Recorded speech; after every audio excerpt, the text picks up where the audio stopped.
c'est à toi. Bon, eh bien, bonjour à tous. Vous me connaissez déjà. Je ne vais pas me représenter. Aujourd'hui, nous allons aborder le sujet du détatouage, mais pas que. Aussi, comment optimiser du coup la longueur d'onde Q-switch, enfin le mode Q-switch, en combinant donc les picosecondes et les nanosecondes. Voilà. Et puis, Nicolas, je te laisse la parole. Très bien. Alors, bonjour.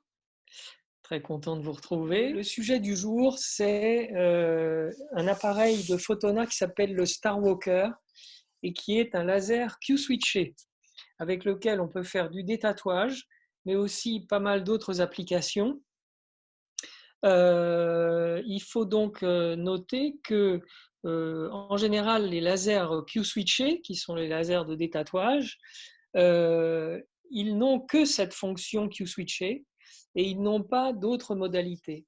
Alors que cette machine-là, c'est la seule au monde qui combine du Q-switch, c'est-à-dire des durées d'impulsion ultra courtes, et du long pulse, avec donc des applications dont on va pouvoir parler. Alors voilà la tête qu'elle a, cette machine. En fait, elle est petite, elle est plus petite que le SP Dynamis. Elle est aussi beaucoup plus légère. Donc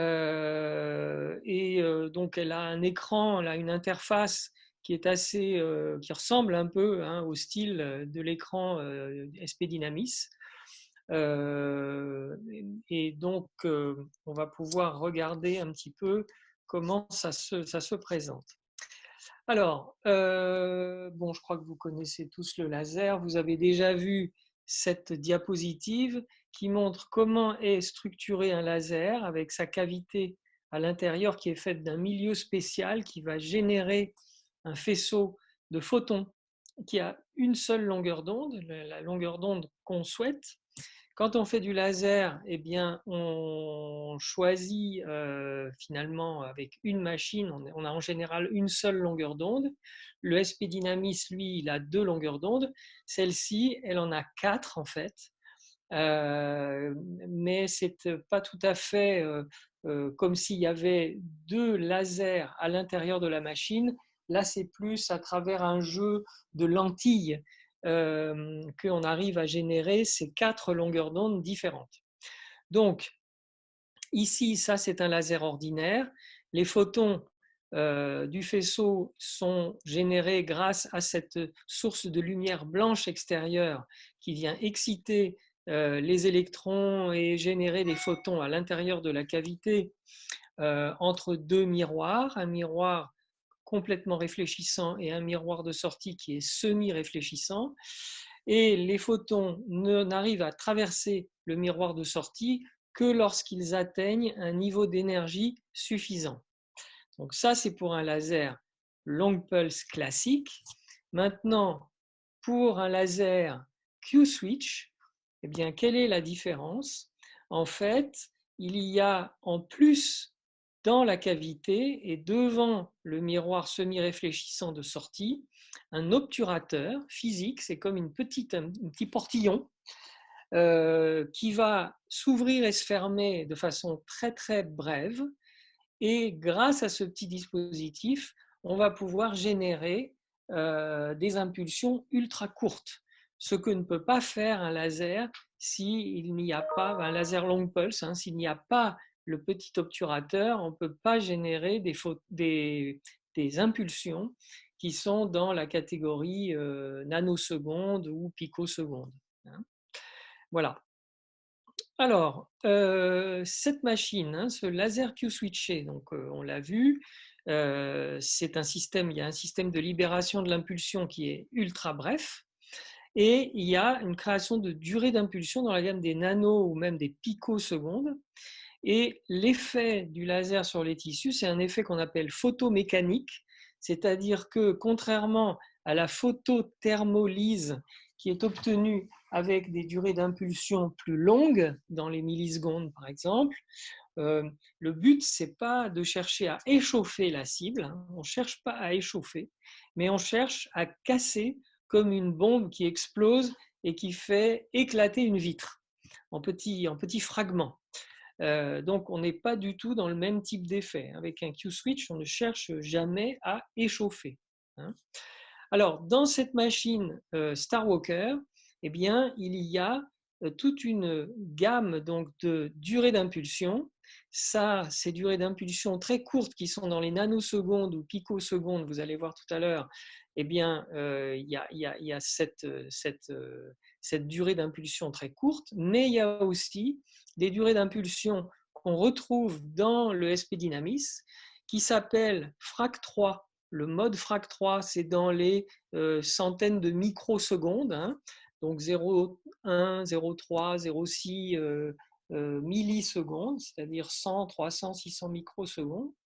Et puis plus loin, il y a les millisecondes. Donc on a des durées d'impulsion de l'ordre de 15, 20, 25, 50 millisecondes, ce qui permet d'ailleurs, entre parenthèses aussi, hein, tout ça, de faire même de l'épilation avec cette machine. Alors, pour des épilations sur des grandes zones, ce n'est pas forcément ce qu'il y a de plus pratique, parce que c'est vrai que là, on ne peut pas mettre le scanner qu'on connaît, qu'on a vu déjà, qu'on peut adapter sur le SP Dynamis. Là, il n'y a pas de scanner, c'est que des pièces à main manuelles. Par contre, il y a des spots qui sont relativement grands, et donc, bon, c'est quand même possible de faire des bonnes épilations avec cette machine. Alors ça, on a vu. Donc les caractéristiques de cette machine. Il y a un bras, donc le bras de sortie. Ici, c'est là où le bras est fixé sur la machine. Et puis, vous avez un certain nombre de miroirs, 7 miroirs, qui sont là et qui permettent d'orienter la pièce à main au bout, là. C'est l'endroit avec lequel on tape sur la peau.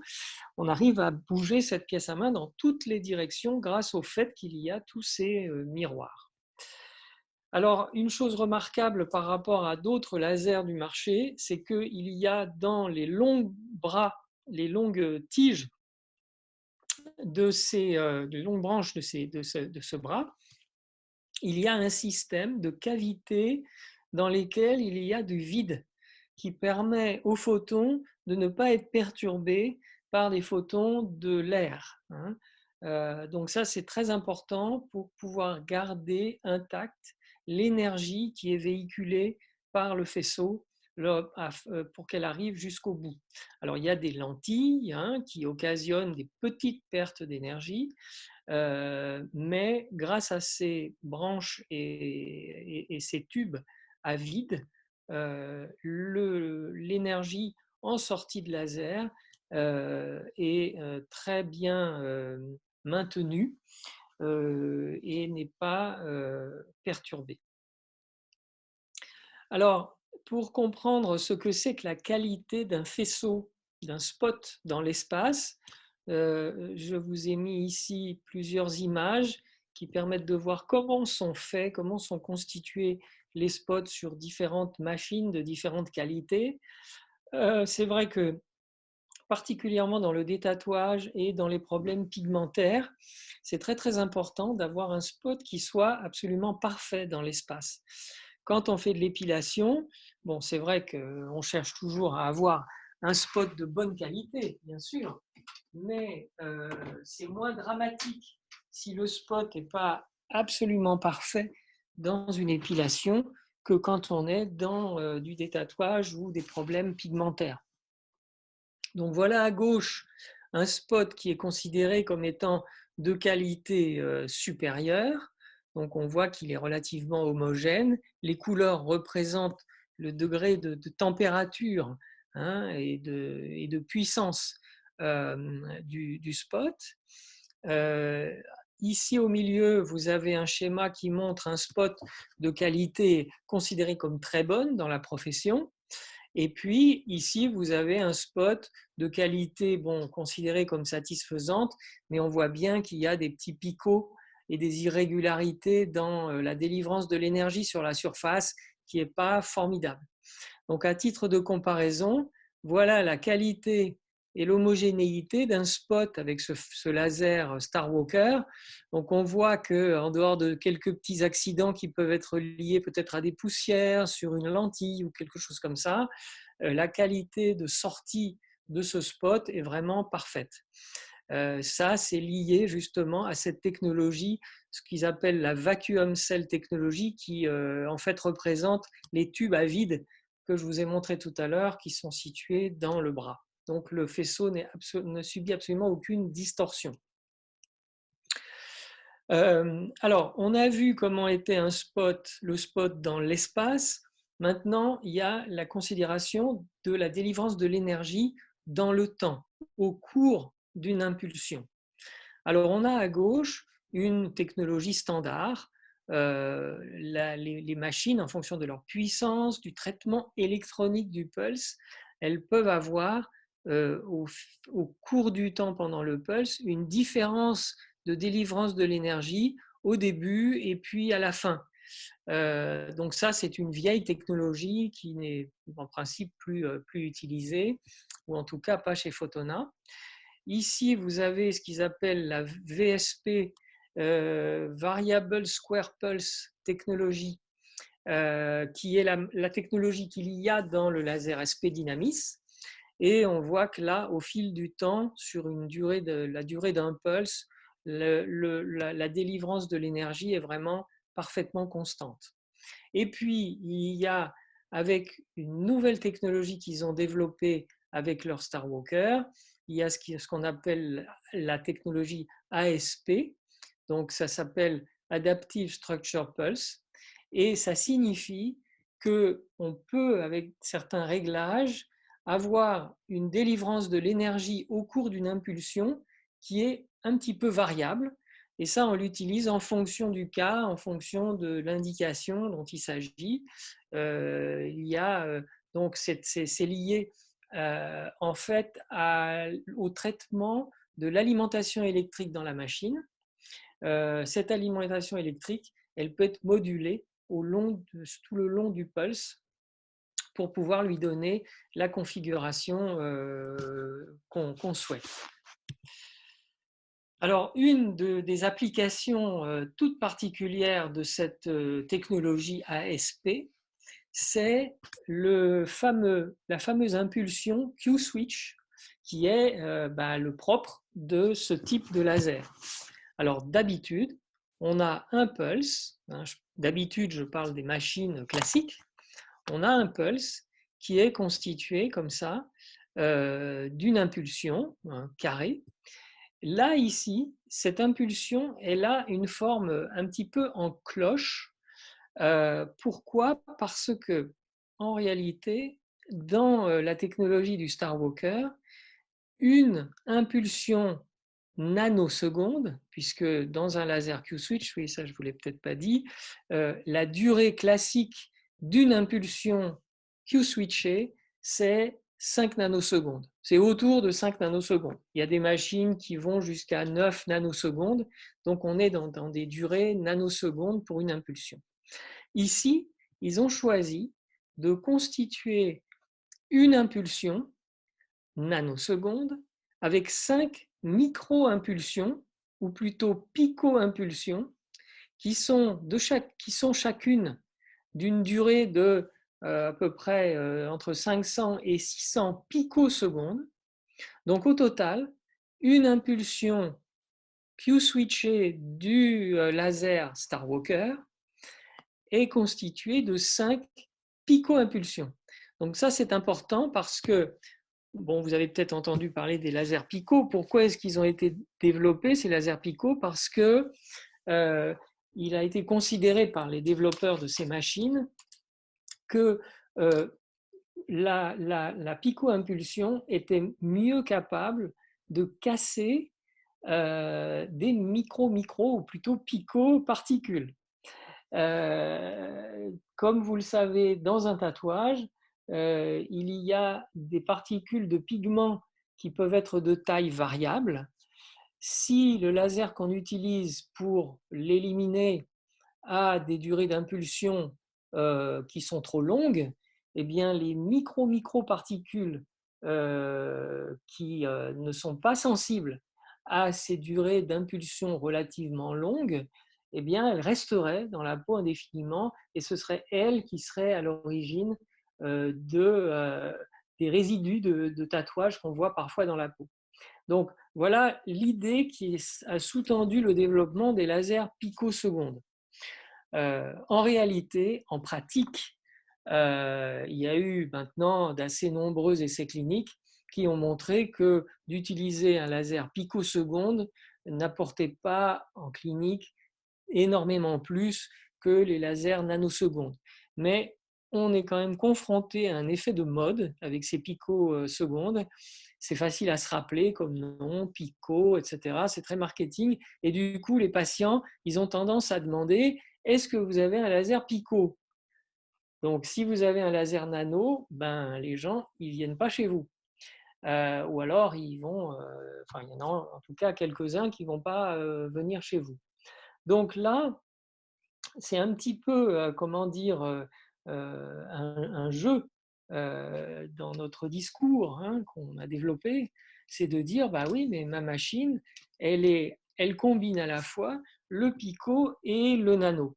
Donc ça, c'est un discours qui peut être assez séduisant, d'autant que là, vous voyez qu'une pico-impulsion, elle fait 580 picosecondes, ce qui est long. Hein, 580 picosecondes, c'est pas loin d'une nanoseconde en réalité. Hein, c'est pas comme si on était à une picoseconde, là c'est 580. Mais en réalité, les lasers purement pico du marché, ils ont des durées d'impulsion qui sont de toute façon de plusieurs centaines de picosecondes. Personne ne sait encore faire des lasers qui font juste quelques picosecondes. Donc, on est, on va dire, dans la vague avec les concurrents hein, sur cette machine. Et en réalité, de revendiquer donc, notre effet picot avec cette machine nano n'est pas une faute grossière. Hein, ça tient tout à fait la route. Donc voilà, un pulse nano, c'est 5 picopulses. Et donc, grâce à cette cassure, enfin cette séparation en tout petites impulsions, eh bien, on a indéniablement un effet sur les micro-particules de pigments qu'on a dans la peau. Et quand je dis particules, ça peut être des particules de pigments de tatouage, mais ça peut être aussi des mélanosomes qui se baladent dans l'épiderme et qui sont notre cible quand on veut faire un traitement pigmentaire, bien entendu. Alors, si on compare justement différentes machines, là, vous avez les unes sous les autres, les uns sous les autres, des exemples de caractéristiques techniques de différentes machines Pico. Eh bien, on voit que la puissance dégagée, hein, les capacités de puissance dégagée qui vont toucher la peau sont relativement différentes d'une machine à l'autre et sont surtout finalement beaucoup en faveur de cette machine. Puisque vous avez, alors il faut bien souligner qu'ici, hein, il y a des puissances qui sont absolument colossales. Hein. Dans le Star Walker, on est dans les mégawatts hein, en termes d'énergie. Donc, c'est des centrales nucléaires, hein, finalement, qui sont délivrées au bout d'un petit faisceau. Il faut bien se rappeler de ça. C'est pour ça qu'il y a un effet d'éclatement de la cible qui est aussi important avec ce type de machine. Et donc, on voit que là, en termes de fluence, enfin, en termes d'énergie de sortie du faisceau, eh bien, on dégage des énergies qui sont vraiment très, très, très importantes avec cette machine. Un petit rappel sur le destin des photons lorsqu'ils viennent taper sur la surface cutanée.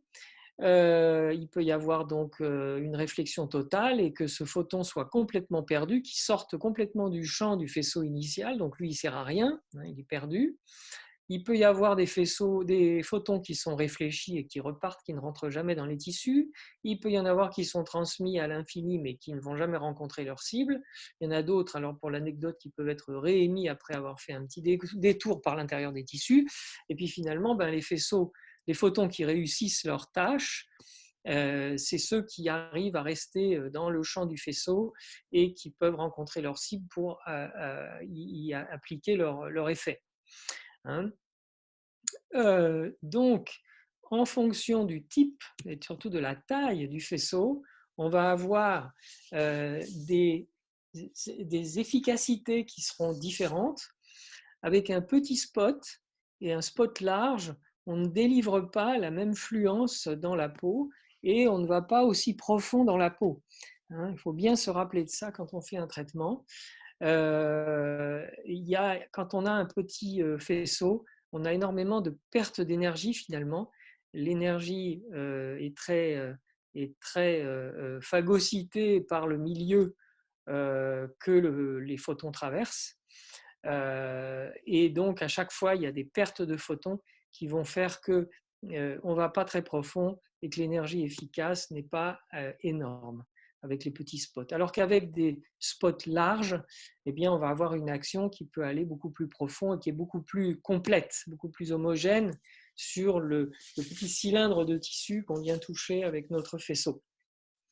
Donc, de pouvoir utiliser des faisceaux larges, c'est intéressant pour l'efficacité de notre traitement.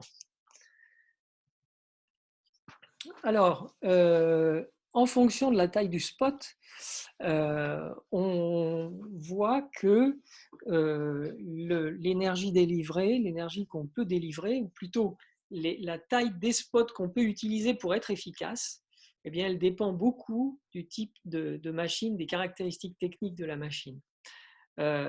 Pour aller vite, pour avoir un traitement bien complet, eh bien, on a intérêt le plus possible à utiliser des spots larges. Hein, et on voit qu'ici, avec une machine capable de délivrer ces millijoules, eh bien, on peut rester à des niveaux relativement larges de taille de spot, alors que quand on a une énergie pas énorme dans la machine, eh bien, on est limité à l'utilisation de petits spots. Ce qui peut, d'ailleurs, comme on n'a que des petits spots, pour être efficace, on a tendance à augmenter l'énergie. Et quand on commence à faire ça, c'est là où on se met à abîmer la peau. Donc, il faut faire attention. Alors, il y a une autre caractéristique dans la machine Photona qui s'appelle le MAX, M-A-Q-X. Alors, en fait, c'est une manière, on rejoint tout à l'heure, on rejoint l'explication que je vous donnais tout à l'heure sur cette fameuse ASP, c'est-à-dire cette modulation qu'on peut avoir pour délivrer l'énergie. Hein, lorsqu'on émet un pulse, ce pulse, on peut lui donner un petit peu la forme qu'on veut. Et bien là, on a la possibilité, à travers ce système MAX, de, en fait, allonger la durée pendant laquelle on va augmenter la durée de notre impulsion au-delà des 5 nanosecondes qui sont la base du Q-switch. Donc on peut faire plus long que 5 nanosecondes grâce à ce système MAX. Ça permet que l'impulsion soit moins violente pour X raisons. Ça peut être une peau très fragile, très fine, etc. On n'a pas envie que l'énergie qu'on a réglée dans notre machine abîme la peau. Eh bien, on la délivre sur un temps un tout petit peu plus long. Il y a des applications pour lesquelles ça peut être intéressant de faire ça. Alors, ce paramètre, eh bien, on peut le régler sur l'écran de la machine. Ben, j'en profite pour vous présenter l'écran. Vous avez ici les hertz, c'est-à-dire le nombre de coups par seconde hein, qu'on peut faire. Vous avez ici les joules hein, qu'on règle, c'est l'énergie. Et puis ici, c'est la taille du spot. Et là, max 1, max 2, max 5, max 10, c'est justement ce paramètre d'allongement du pulse qui permet que notre traitement soit plus doux, justement. Voilà, donc ça c'est une possibilité qu'on ne rencontre dans aucune autre machine Q-Switch. Un Q-Switch, il est entre 5 et 9 nanosecondes, point barre. Là, on peut moduler d'une manière différente en fonction de notre objectif. Alors, dans notre Star Walker, il y a 4 longueurs d'onde. La première longueur d'onde, c'est le ND-YAG. Ce ND-YAG, comme je vous l'ai expliqué tout à l'heure, on peut aller du Q-switch avec ces 5 picosecondes qui constituent ces 5 micro-impulsions picosecondes qui constituent notre impulsion de 5 nanosecondes de base. C'est ça qu'on peut moduler avec notre système MAX. Et puis ici, vous avez le mode FRAC 3, qui est donc le plus utilisé, c'est 0,6 millisecondes. Hein. Et puis ici, vous avez le mode Versa, qui lui donne la possibilité de traiter à 15, 20, 25 ou 50 millisecondes. C'est avec ça, par exemple, qu'on va faire de l'épilation. Hein, on peut le faire. Enfin, l'épilation ici ou là, ça dépend. Enfin, il y a deux approches pour épiler. Il y a les pulses très très courts, les pulses plus longs. Les deux sont possibles. Là, ça va être aussi le vasculaire hein, qui est possible. Et puis, vous avez le cas du KTP. Alors, le KTP, on peut aussi l'utiliser en mode Q-switché. Moi, je fais pas mal de tâches pigmentaires avec cette modalité-là. Et puis, vous avez aussi le KTP qui est en longue pulse ici, ça s'appelle Verdé. Et ce mode Verdé, ça permet de faire des traitements qu'on appelle KTP long pulse. C'est un des traitements favoris des dermatologues en vasculaire. Hein, donc, vous avez pour les traitements vasculaires, chez les dermatos, ils aiment beaucoup les colorants pulsés, ils aiment beaucoup le KTP long pulse, et puis ils aiment aussi le ND-YAG long pulse que je vous ai déjà présenté avec la machine SP Dynamis. Donc là, on peut faire du vasculaire avec cette modalité, c'est très intéressant. Donc voilà, pour le vasculaire, hein, on peut utiliser donc, on a ce choix, soit d'utiliser le ND-YAG en, on va dire, long pulse, mais plutôt court. Et puis là, c'est le long pulse. Et puis ici, vous avez donc le KTP long pulse. Tout ça, c'est nos possibilités pour l'action vasculaire, sachant que le ND-YAG, je vous rappelle que c'est une longueur d'onde, c'est la longueur d'onde qui pénètre le plus profond dans les tissus, et le KTP, lui, il a une profondeur de pénétration très faible, très limitée, et donc du coup, on peut utiliser le ND-YAG long pulse pour une action sur des vaisseaux plutôt profonds, qui soient bleus ou rouges, alors que quand on utilise le KTP, on va avoir une action plutôt superficielle, donc, surtout sur les rouges, et en particulier les vaisseaux très fins. Donc, par exemple, l'érythrose, on va pouvoir la traiter de façon idéale avec le KTP long pulse. Alors, pour les autres longueurs d'onde, hein, on a vu ici le ND-YAG, on a vu ici le KTP, et puis entre les deux, vous avez deux longueurs d'onde, 650 nanomètres et 585 nanomètres, qui nous permettent de traiter d'autres couleurs dans le détatouage, puisque le 1064, il va jouer surtout sur le noir, le gris, le bleu foncé. Le 532, il va jouer surtout sur le rouge, le jaune. Et puis le 650, ça va être plutôt le vert. Le 585, plutôt le bleu clair, le bleu turquoise.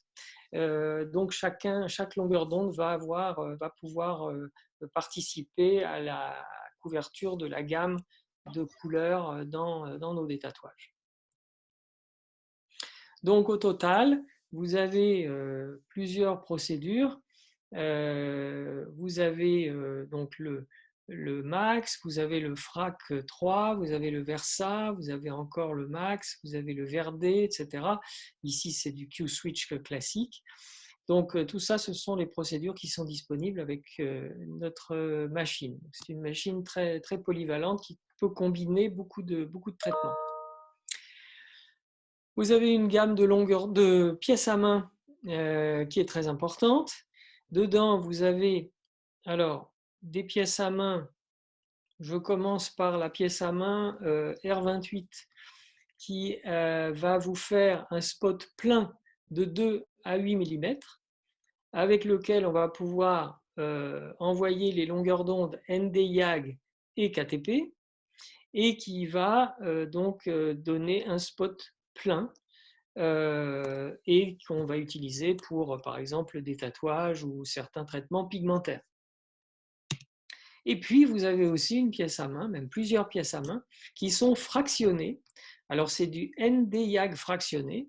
Je crois que c'est vraiment la seule machine qui ait ça sur le marché, du ND-YAG fractionné. Et ça, c'est un accessoire qui va nous permettre de faire différents traitements dont je vais vous parler tout à l'heure, aussi bien en détatouage qu'en pigmentaire ou en vasculaire ou en restauration cutanée, des resurfacing, ou traiter des vergetures ou des cicatrices, etc. Donc c'est un accessoire qui est très très intéressant. Le protocole qu'on appelle Fractat, c'est un protocole qui combine justement l'utilisation des spots fractionnés et des spots pleins. Ça, donc il y a pas mal d'indications. Comment est-ce qu'on en est venu à considérer ce type de protocole qui combine les deux pièces à main? Eh bien, c'est qu'au départ, dans les traitements de détatouage, certains, en particulier un expert qui travaille beaucoup avec les machines Photona, avait trouvé que de créer des petites perforations dans la peau permettait d'éviter que la peau s'abîme et permettait aussi que le nombre de séances nécessaires soit moindre dans les détatouages. Et au départ, il utilisait l'herbium YAG fractionné d'abord, donc qu'on peut effectuer avec le SP Dynamis. Et puis ensuite, avec un laser de détatouage classique, eh bien, il faisait son traitement de détatouage proprement dit. Donc, quand on utilise l'herbium YAG fractionné, évidemment, on détruit des petites colonnes de peau, mais la longueur d'onde herbium YAG n'a aucun effet sur les pigments d'un tatouage, par exemple. Donc, du coup, plutôt que de choisir la longueur d'onde herbium YAG, petit à petit, Photona en est venu à développer sa machine avec la longueur d'onde ND YAG. Et le ND-YAG, eh bien, comme il a une affinité, la longueur d'onde ND-YAG a une affinité avec l'eau, elle réagit avec l'eau, beaucoup moins fort que l'herbium, mais quand même, elle réagit très fort avec l'eau. Eh bien, elle était capable de créer des perforations dans la peau à partir du moment où le spot était suffisamment fin. Donc, d'avoir le ND-YAG permet et de faire des perforations dans la peau pour, comme je vous le disais, permettre que la peau ne s'abîme pas à cause du laser de détatouage, mais en plus du fait que c'est du ND-YAG, c'est une longueur d'onde qui réagit avec le pigment du tatouage qui est à l'intérieur de la peau, et du coup, de commencer par faire ces petits points permet de détruire déjà une certaine proportion de grains de pigments qui sont dans l'intérieur de la peau. Donc il y a une double action, préservation de la peau et destruction d'une petite partie des pigments. Et puis ensuite, quand on passe le spot plein, pardon, et bien à ce moment-là, on arrive à bien détruire nos pigments, comme avec un laser de détatouage classique, mais simplement, comme la peau a été perforée, eh bien, on crée beaucoup moins de tissu cicatriciel, qui est le danger quand on a des machines de détatouage de pas très bonne qualité, ou que lorsqu'on arrive à la fin d'un détatouage, on veut y aller fort, on met un spot petit, on met une énergie très forte, et c'est là où on peut vraiment créer de la cicatrice. Donc là, la combinaison de ces deux choses, c'est vraiment un progrès intéressant. Et l'efficacité de cette combinaison nous permet d'avoir tout à fait la tête haute en face des machines, entre guillemets, modernes, picosecondes, qui sont donc un petit peu le leitmotiv de certains patients. Donc, bon, voilà, ça c'est un brevet Photona, hein, cette histoire fractate. C'est intéressant à savoir. Maintenant, pour rentrer un peu plus dans le détail des différentes pièces à main, vous avez ici la pièce à main R28 qui donne un spot plein. Donc, on voit ici qu'on a une bague qui nous permet donc de régler le diamètre de 2 à 8 mm. On peut utiliser le 1064, donc ND-YAG, mais aussi le 532 avec cette même pièce à main, 532, donc 500, KTP. Et puis vous avez ici différents réglages possibles utilisables avec cette pièce à main. Vous avez donc le max qui permet de diluer un petit peu, d'allonger un petit peu l'impulsion pour éviter d'être trop violent. Vous avez le frac 3, donc je vous le rappelle, c'est ce qui est en dessous de 1 milliseconde. Vous avez le Versa, donc qui permet de faire des impulsions de 5, 10, 15, 20 et 50 millisecondes. Et puis, vous avez la modalité turbo. Ça, ce mot turbo, c'est quelque chose qu'on retrouve également dans la machine SP Dynamis. C'est ce qu'on appelle en anglais le stacking, c'est-à-dire l'effet marteau-piqueur. Donc, si on a envie de taper plusieurs fois sur le même point, eh bien, on peut tout à fait le faire. On a donc plusieurs petits coups successifs qui peuvent, qu'on peut délivrer sur la peau dans certains traitements. Bon, je ne vais pas rentrer dans le détail ici. Alors, c'est des pièces à main qui sont clipsables. Autant sur le SP Dynamis, c'est des pièces à main qu'on visse. Là, c'est des pièces à main qu'on clipse. Il y a aussi un petit fil avec un dispositif qu'on rentre dans le petit trou qui est ici. Ça permet que lorsqu'on tourne la molette pour changer de diamètre de spot, la machine le détecte et donc elle va afficher ici combien de millimètres vous êtes. Donc vous pouvez même faire des réglages avec des fractions de centimètres, hein, parce que vous avez pardon, millimètres. Vous pouvez faire un spot, par exemple, de 5,2 mm, 4,3 mm, alors que sinon, avec d'autres pièces à main, classiquement, on fait 2 ou 3 ou 4 ou 6, etc. Là, on peut ajuster la taille d'un spot à la carte. Donc voilà, ça c'est ce que je disais, hein, c'est la détection de la pièce à main grâce à ce petit fil qu'on branche, là en même temps qu'on clipse la pièce à main elle-même.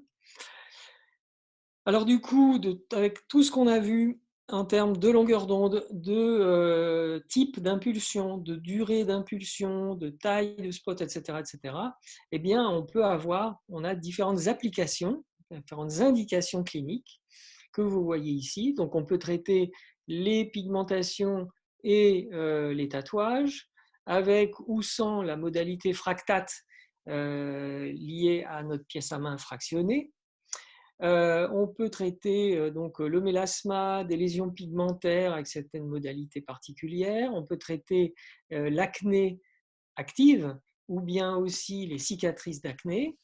On peut améliorer la texture, la qualité de peau. On peut l'éclaircir, rendre la couleur plus homogène. On peut traiter comment ça s'appelle zut, la peau abîmée par le soleil, vous voyez tout ce que je veux dire, le mot, je n'arrive pas à le retrouver, c'est pas grave. Voilà, héliodermie. Hein.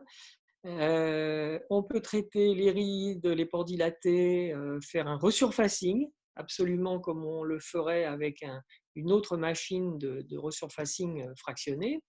Et je vous en ai parlé avec le SP Dynamis, on le fait avec l'Herbium YAG. Bon, ben là, on peut le faire avec le ND-YAG fractionné de la même façon. On peut traiter les lésions vasculaires, les hémangiomes, etc. On peut faire de l'épilation. On peut traiter... non, ça, on ne peut pas faire de l'épilation. Si, on peut faire de l'épilation. On peut faire le traitement des verrues. On peut faire également le traitement des onychomycoses. Voilà. Donc là, il y a une très grande variété d'applications cliniques. Alors, la machine, vous l'aviez vu tout à l'heure, elle ressemble à ça. Elle a son petit écran tactile. Et à l'intérieur de cet écran, ben, vous avez un certain nombre d'icônes qui vous permettent de choisir des familles de traitements. Donc, vous avez le pigmentaire, vous avez le fameux traitement avec les fameux traitements avec les pièces à main fractionnées, vous avez les lésions pigmentaires, les lésions vasculaires, la réjuvénation, l'acné, et l'épilation, etc., les onychomycoses et les verrues. Donc tout ça figure sur l'écran. Alors, bon, bah là, je ne vais pas rentrer là-dessus parce qu'un tableau, c'est vraiment très, très ennuyeux, mais vous pourrez regarder tranquillement, éventuellement après avec la vidéo, si vous souhaitez avoir des détails sur les caractéristiques techniques de la machine et ses capacités pour les différentes familles de traitements. Alors, bon, au total, cette machine, elle a pas mal d'avantages, hein. Elle a justement ce pulse hybride Pico et Nano dont je vous ai parlé. Elle a une très large gamme de délivrance de l'énergie, hein, qui peut être très concentrée et violente ou plus soft. Elle a beaucoup de tailles de spots disponibles dans ses pièces à main, jusqu'à 20 mm, ce qui peut être utile pour l'épilation.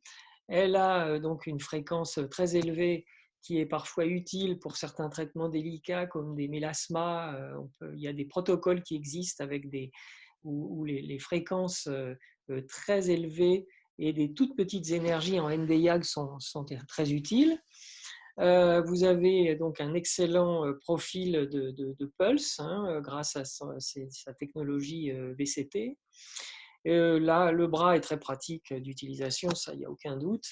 Et vous avez beaucoup de possibilités de traitement vasculaire, vous avez une grande polyvalence avec il n'y a aucune autre machine Q-Switch qui ait toutes ces possibilités de traitement. C'est vrai que c'est une très petite machine et légère, donc pratique à gérer. Et puis, elle consomme très très peu. Et ça, c'est grâce à tout un tas d'astuces techniques dans la machine que Fotona a inventé. Et puis aussi, oui, ça, j'en ai pas parlé en détail, il y a un dispositif de traitement électronique de l'impulsion. Lorsque vous faites une impulsion, par exemple, on va dire 1 milliseconde, tout au long de cette impulsion, vous avez un dispositif qui permet de vérifier que l'impulsion délivre bien l'énergie qu'on a réglée sur l'écran tout au long de l'impulsion. Donc, si jamais il y avait une petite faiblesse dans la machine quelque part, une lampe flash qui est peut-être un peu affaiblie, etc., mais vous avez ce dispositif de contrôle interne qui vous permet de garantir la qualité de la délivrance de l'impulsion. Et puis c'est vrai qu'elle est très silencieuse également, puisque d'habitude une machine fait du bruit, là on n'entend vraiment rien du tout, un minuscule ronronnement. Alors, concernant les différentes pièces à main, on peut rentrer dans les détails. Vous avez cette pièce à main qui permet d'aller jusqu'à 20 mm. Vous avez aussi une pièce à main pour les KTP spécifiquement. Donc celle-là, c'est Nd:YAG spécifique avec un gros spot, hein, c'est ça sa caractéristique principale.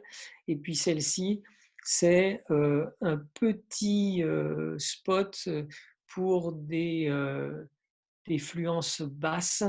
On a parfois besoin d'avoir un KTP qui délivre de l'énergie sur des toutes petites surfaces.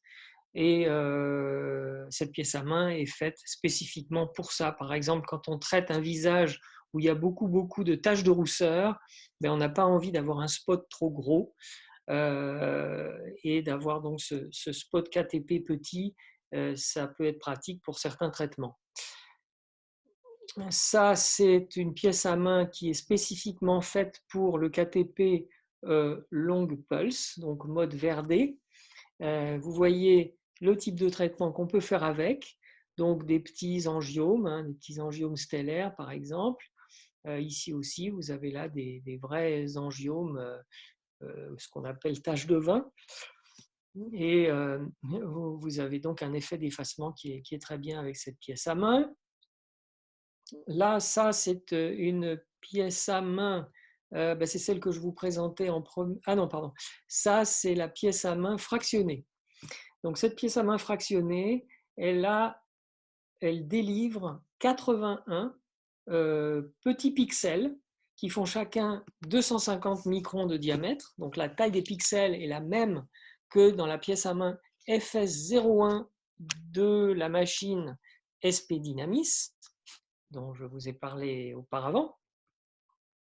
Et donc, vous avez sur un carré de 9 mm de côté, 81 petits pixels. Ça permet de faire pas mal de choses, non seulement le conditionnement du détatouage, comme je vous en ai parlé tout à l'heure, mais vous pouvez aussi l'utiliser pour faire des traitements un petit peu différents, vous voyez, vasculaires, acné, des lésions épidermiques ou dermiques, c'est possible. Bon, voilà encore une autre pièce à main qui a un nombre de pixels moindre. Il n'y en a que 5 sur 5, alors que l'autre pièce à main, il y avait 9 sur 9. Bon, c'est une densité de spot un petit peu moindre. C'est un choix. On peut utiliser les deux pour le détatouage. Moi, j'utilise celle qui a le plus de pixels pour le détatouage, pour le conditionnement du détatouage. Voilà, bon, c'est une question de choix. On pourrait en parler plus en détail si un jour vous aviez cette machine et que vous ne sachiez pas, ou vous envisagez l'achat de la machine et vous ne savez pas quelle pièce à main choisir, on pourra en discuter. Voilà une pièce à main qui, elle, est faite pour le KTP fractionné. Donc ça peut être utile dans certaines applications. Bon, là, c'est les mêmes photos, peu importe. Hein. De toute façon, il y a dans les problèmes pigmentaires, on peut utiliser le Nd:YAG ou on peut utiliser le KTP. Ça dépend, il y a plein de modalités qui existent. Ça, c'est à voir en détail si nécessaire. Et puis là, vous avez les pièces à main supplémentaires dont je vous ai parlé.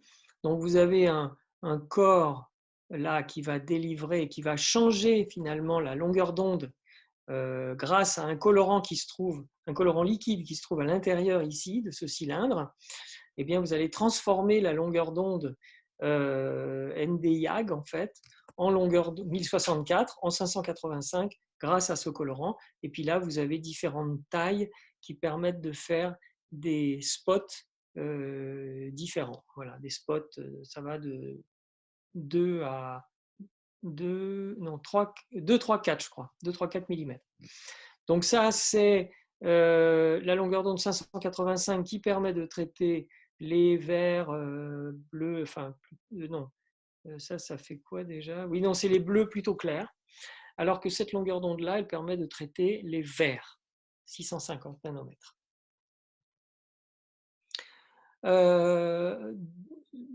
Quand on a donc des tatouages avec des couleurs différentes, eh bien, il va falloir patiemment traiter chaque couleur l'une après l'autre.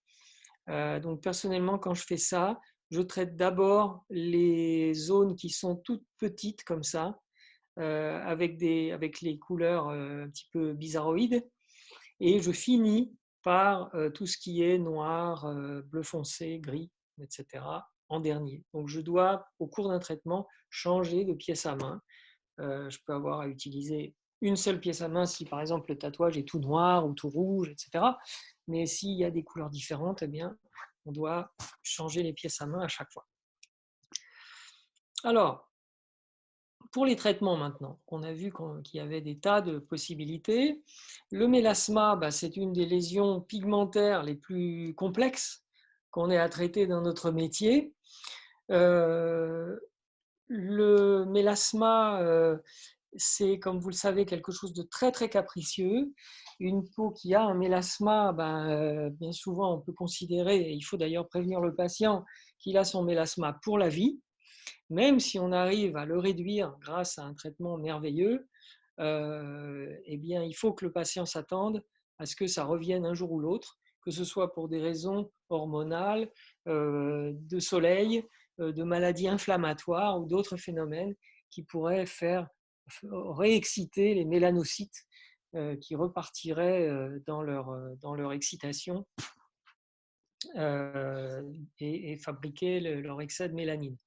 Donc, pour le Star Walker, bah, vous appuyez ici, et puis vous avez un menu qui se déroule, voilà, et puis vous allez choisir lésions pigmentaires, et puis à l'intérieur de lésions pigmentaires, bah, vous avez soit homogénéisation de la couleur, soit lésions cutanées pigmentaires, et puis à l'intérieur de lésions, eh bien, vous avez mélasma, hyperpigmentation post-inflammatoire, parce que même si on crée sans le vouloir une pigmentation avec un traitement laser, par exemple un resurfacing ou un traitement de cicatrice, eh bien, on peut tout à fait traiter les hyperpigmentations post-inflammatoires grâce à un laser comme celui-ci.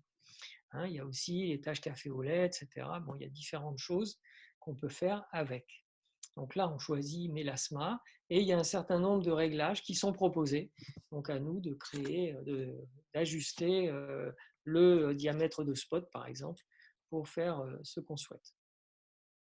Voilà, donc là, par exemple, eh bien, on peut faire, ah oui, j'avais oublié, on peut traiter notre mélasma soit avec un spot plein, soit avec un spot fractionné. Les deux sont possibles, sachant que dans les problèmes pigmentaires, on le verra largement plus loin, il y a souvent une composante vasculaire et que pour permettre à notre pigmentation de revenir le plus tard possible, on peut être amené à mettre en percutané, grâce à un traitement fractionné, de l'acide tranexamique, par exemple, qu'on peut également donner en plus péros pendant un mois, pour donc que la composante vasculaire de notre lésion pigmentaire soit la mieux contrôlée possible.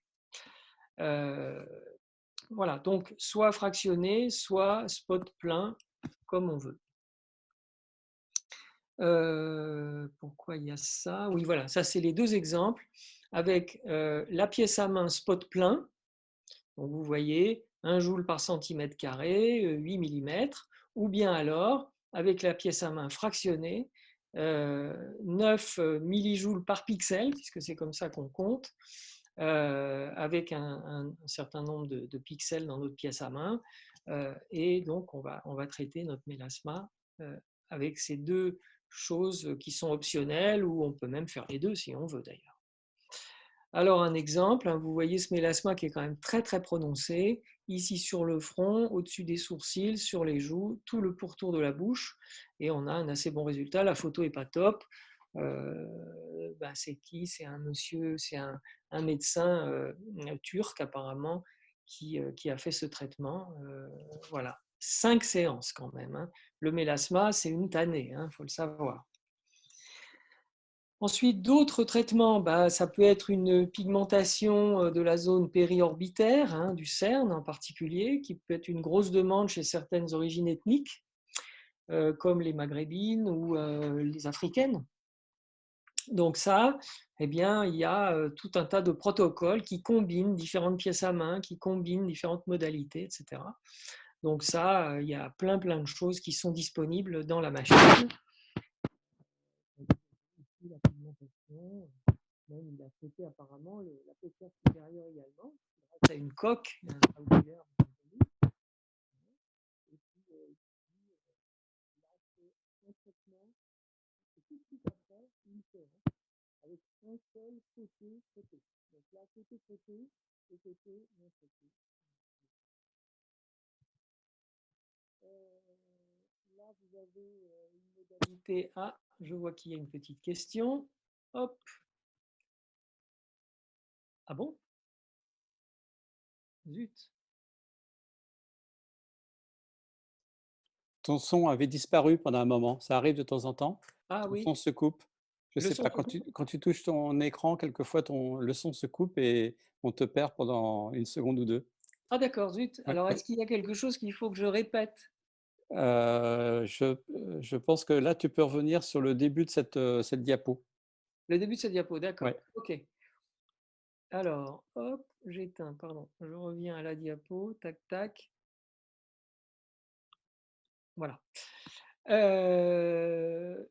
Donc là, on est sur une modalité qui s'appelle le Angel Whitening, qui est pour un éclaircissement global de la peau. Vous voyez qu'ici, on utilise différentes modalités, différentes pièces à main, avec différents réglages, etc., en fonction de la zone même, hein.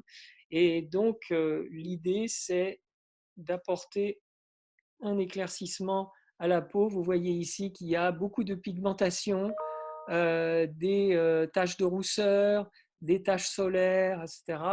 Et on arrive à faire un traitement sur tout le visage dans le but d'éclaircir simplement la couleur. Hein. Alors, ils appellent ça d'ailleurs au passage 4D aussi, parce que justement, comme vous l'avez vu, il y a 4 étapes, hein, qui ont pour but d'ailleurs soit de traiter la pigmentation, soit de traiter le vasculaire. Ensuite, ça, un petit peu la même chose, on peut le faire pour éclaircir des zones de peau du corps. Ça peut se faire entre parenthèses sur les zones génitales, bien entendu, puisque ça, c'est une assez forte demande. À tous les endroits où il y a des plis, des zones de frottement, on est susceptible d'avoir des demandes pour ce genre de traitement. Donc là, on a tous les outils qu'il faut pour régler les histoires de pigmentation. Alors, ce qu'ils appellent Deo Laze, bon, c'est pareil en fait, hein, c'est éclaircir la peau. On peut aussi faire de l'épilation, hein, bien entendu. Mais là, ici, dans ce protocole Deo Laze, c'est surtout faire du resurfacing de la peau qui se plisse. Hein, la peau se plisse, comme vous le voyez, et il y a un petit peu de pigmentation. Donc là, ça permet de corriger ça. Le green toning, alors c'est une combinaison de Nd:YAG Q-switché et de KTP en long pulse. Et donc ça va nous permettre de traiter encore des pigmentations. Voilà. Alors bon, il y a tout un protocole qui est expliqué. Alors là maintenant, oui, petite aparté, il reste beaucoup de diapositives dans cette présentation qui me vient de Photona. Il y a des tas de choses sur lesquelles je n'ai pas spécialement encore une expérience approfondie. Donc je vous explique simplement, je vous retransmets les éléments qui m'ont été donnés. Je n'ai pas eu le temps de toutes les traduire, mais je vous laisserai de toute façon la présentation pour regarder le détail, si jamais ces détails vous intéressent. Je crois qu'à ce stade, étant donné que personne n'a encore cette machine, c'est surtout pour voir un petit peu ce que ça donne et quels sont les types d'applications que je vous en parle. Donc, avec cette machine, il y a beaucoup de protocoles combinés. Hein. Donc, ce n'est pas seulement ce qu'on a vu jusqu'à présent.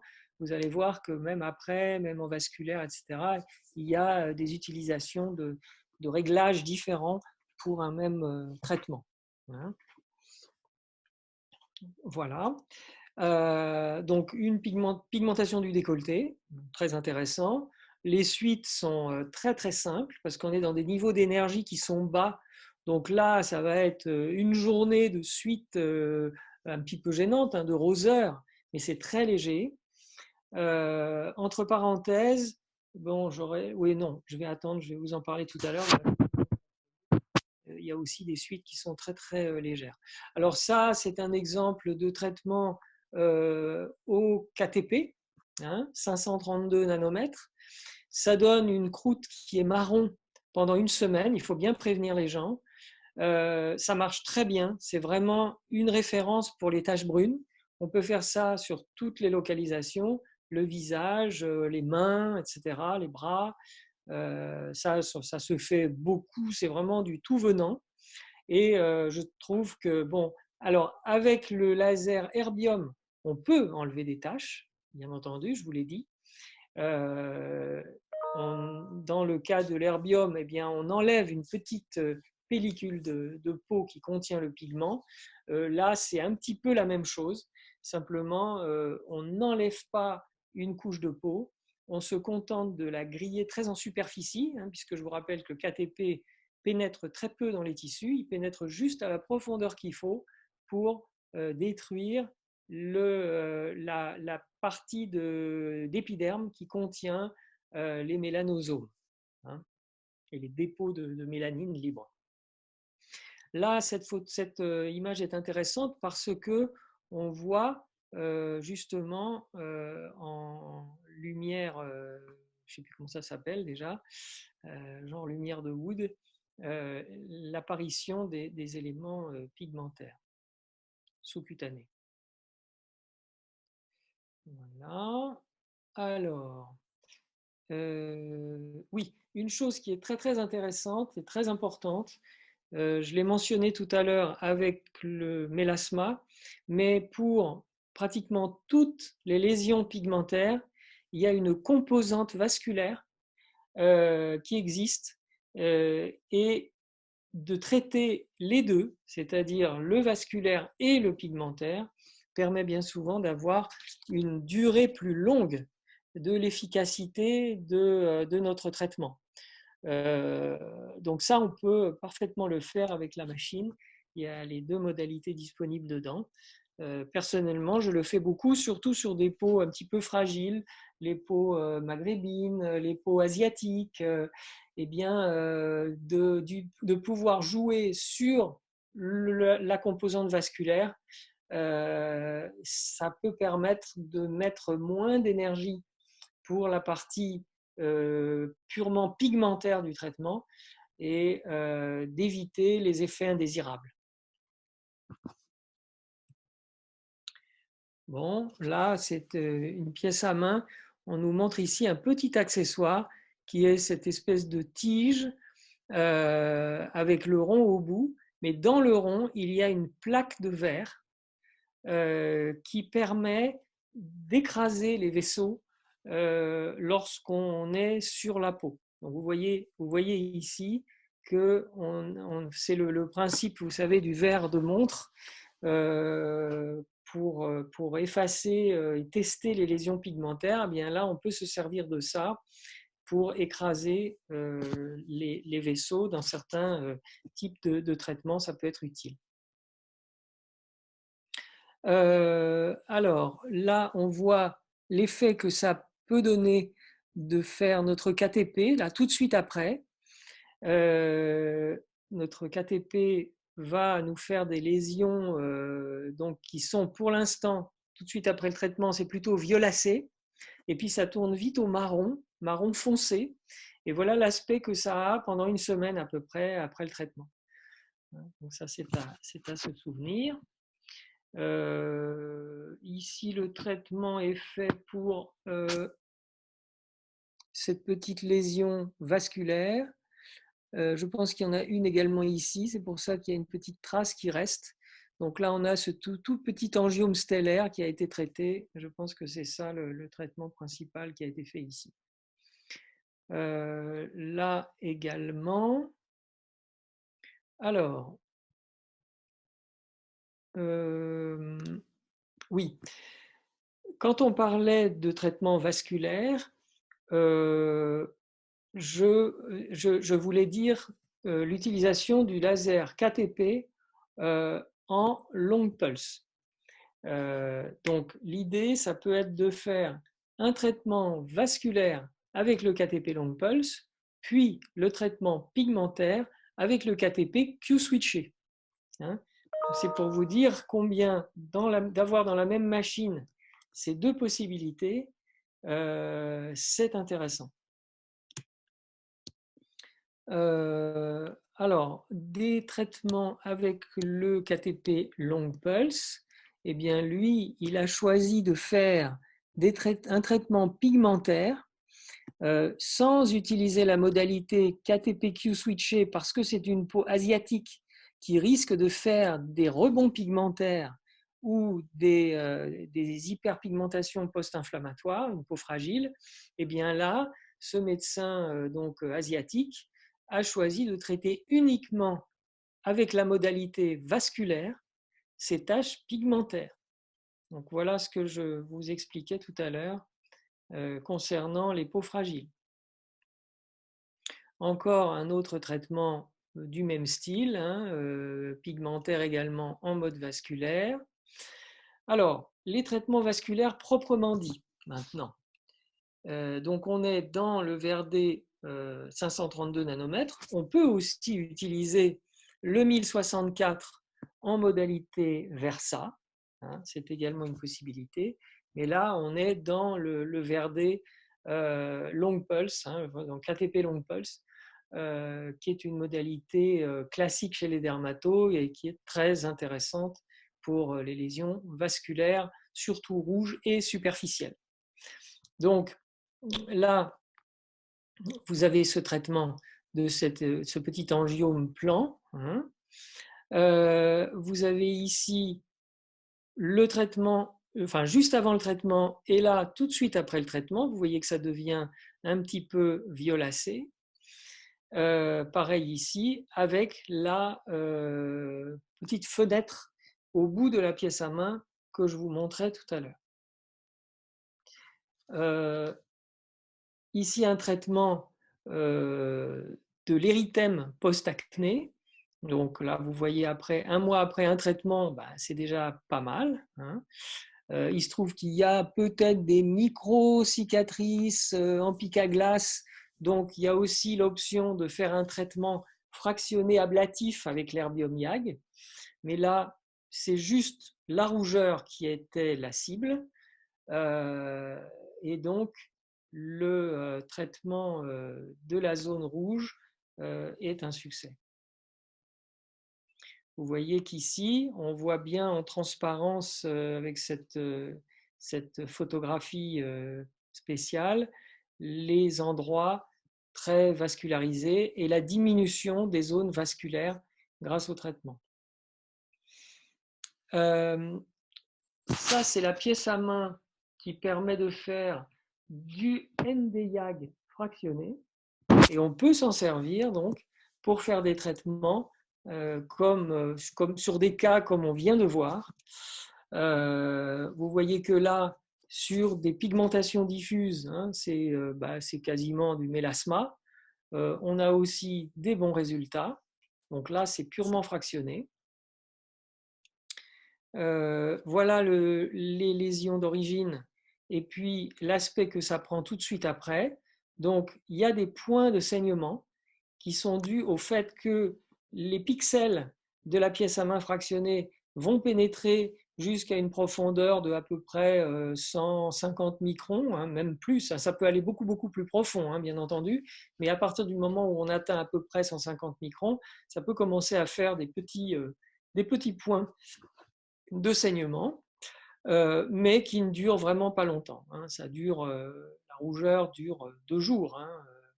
Alors, si on fait des resurfacing intenses avec pour but d'effacer les rides, etc., de créer une retention cutanée, là, les réglages puissants peuvent occasionner des rougeurs plus longues, plus durables. Mais bien souvent, pour des choses comme ça qui sont vasculaires, c'est relativement superficiel, donc on ne va pas très profond et les suites sont modérées. Voilà une érythrose, ça c'est vraiment un traitement magnifique. C'est très très difficile à traiter ces choses-là si on n'a pas ce matériel. Donc ici, ça a été traité en mode fractionné. On peut aussi le faire en spot plein. Je vois qu'il y a une question. Quelle est-elle? Alors, quel est le rationnel de traiter la rosacée par un mode Q-switché? C'est qu'en fait, dans un traitement Q-switché, dans un traitement fractionné, bien qu'on ne touche pas toute la surface de la peau, on peut, donc avec un coup de pièce à main fractionnée comme ça, on touche 5% de la surface de la peau, uniquement 5%. Ça paraît très peu. Bon, déjà, on peut faire plusieurs passages, donc monter à 10%, 15%, 20% de couverture de la peau. Mais en réalité, même si on ne touche pas toute la surface, on pousse la peau à se réparer et elle se répare de façon globale. Donc, même s'il reste des vaisseaux sur les 80% de peau non touchée, par exemple, suite au traitement fractionné, eh bien, malgré tout, ça va avoir un impact sur la microcirculation dans cette zone aussi. Donc, la réduction de la rougeur, des rougeurs, on l'observe également dans les traitements fractionnés à l'herbium. Il y a un effet de réduction de la rougeur qui est tout à fait notable. Donc voilà, pour répondre à ta question, on peut le faire aussi bien en traitement fractionné qu'en traitement à spot plein. Voilà un autre exemple. On voit bien la réduction de la rougeur qui se passe. Lui, il fait beaucoup ça avec son spot fractionné. Oh, pardon, une autre question. D'accord, mais pourquoi un effet photoacoustique plutôt que la photothermolyse? Alors, c'est une bonne question. Plus la cible est petite, plus on a besoin que la durée d'impulsion soit courte. Comme je te le rappelle, c'est la règle de la photothermolyse sélective. On ajuste la durée d'impulsion en fonction du TRT de la cible. Donc, quand on a des micro-cibles, eh bien, on va pouvoir bien les détruire avec des spots courts. Donc là, avec cette pièce à main qu'on utilise en mode Q-switché et qui est fractionnée, on va avoir à la fois l'effet destruction de micro-cibles grâce au fait que le spot est court, et aussi on va avoir l'effet de réparation de la peau suite à l'agression fractionnée, à l'ablation fractionnée, qui va concerner donc l'ensemble de la surface de la peau en définitive. Voilà, donc c'est les deux. Est-ce que j'ai répondu à ta question?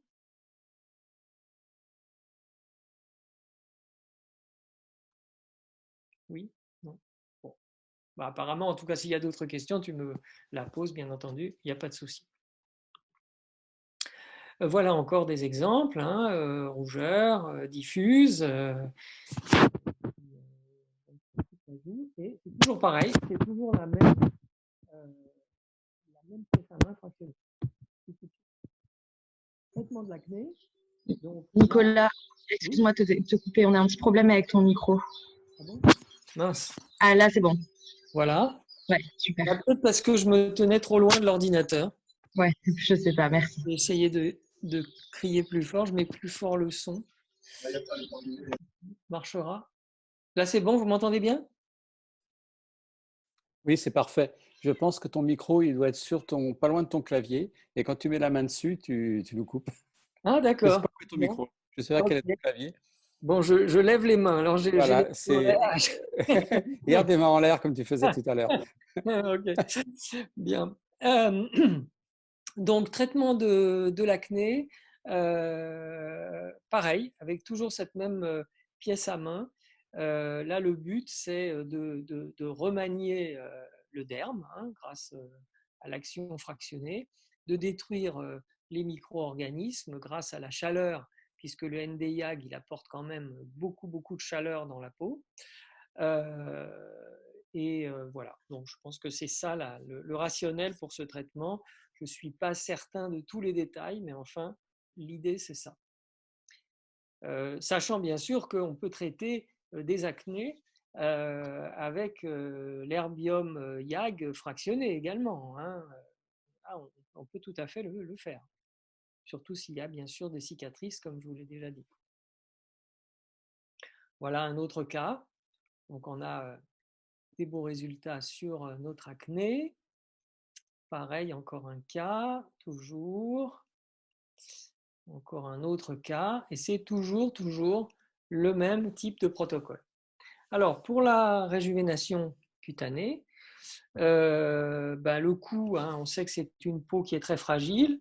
On sait qu'on peut parfaitement faire ce type de traitement avec l'herbium YAG plutôt qu'avec le CO2, puisque le CO2, on le sait, il y a des risques de création de tissus cicatriciels beaucoup plus importantes qu'avec l'herbium. Et là, on peut le faire avec le Nd:YAG également, sans souci. Voilà des résultats au bout de 7 jours. Alors personnellement, j'ai pas fait de réjuvénation avec cette pièce à main NdYAG fractionnée que j'ai pourtant. Je m'en sers surtout pour le détatouage.